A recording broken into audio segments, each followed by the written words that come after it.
a student. I have completed my 10th standard at IPS International Islamic Public School International, Hyderabad.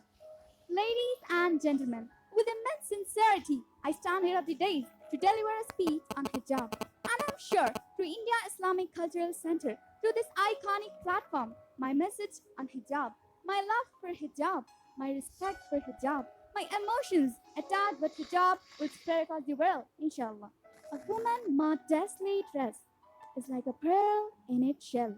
Allah subhanahu wa ta'ala says in the Holy Quran that, O Prophet, tell your wives and daughters and the women of the believers to draw their veils over their bodies when they step out of their houses. That is most convenient that they could be known as such decent women and not be teased. Now you all tell me, this room is full of cheap white marbles. And if there's also one that is pure and red, sure enough, it needs a jewel box for its protection. So if I am that pure and red marble, my hijab is that jewel box that protects me.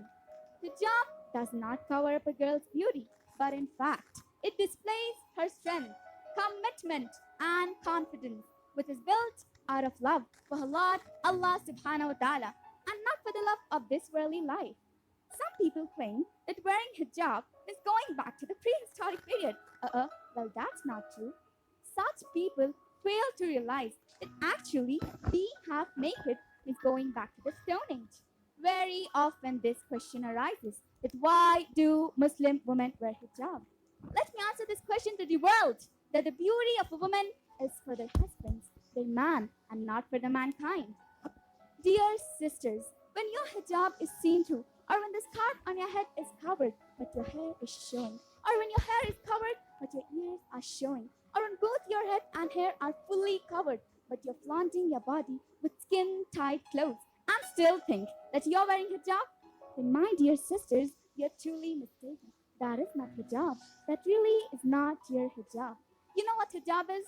Hijab is an act of obedience to the Creator, an act of submission to the Lord, an act of honor and dignity, an act of simplicity and purity. It means modesty for all in all forms, and of course, freedom from evil eyes. Dear sisters, even though a man is responsible for his gaze, you too are responsible for what you give him to gaze at. So guard your modesty. Dear brothers, coming to you, where is your hijab? Where is your iman? Why do you look from woman to woman instead of lowering your gaze? One should know that Islam treats both men and women equally. And don't forget that hijab was first made compulsion for men before women. All the religious scriptures talk of women covering themselves, as the Bible says that women should be dressed with severity. It is also mentioned that a woman who does not cover her hair should be shaved off. Haven't you seen the images of Mother Teresa covering her head? Haven't you seen the images of Mother Mary, Mother of Jesus, covering her head? It is mentioned in the Vedas too that women should cover their heads. And the Quran says that modesty is the crown of a lady. I wrap up my speech with a beautiful poem. You look at me and you call me oppressed simply because of the way I'm dressed. You know me not for what inside. You judge the clothing I wear with pride. I am an individual and no man's slave. It's Allah's pleasure that I only crave. I have a voice, so I will be heard. For in my heart I carry His word. Man doesn't tell me to dress this way. It's a law from God that I obey. Oppressed is something I'm truly not. For liberation is what I have got. I can climb mountains, across the seas, expand my mind in all degrees. For God Himself gave us the liberty when He sent Islam to you and me.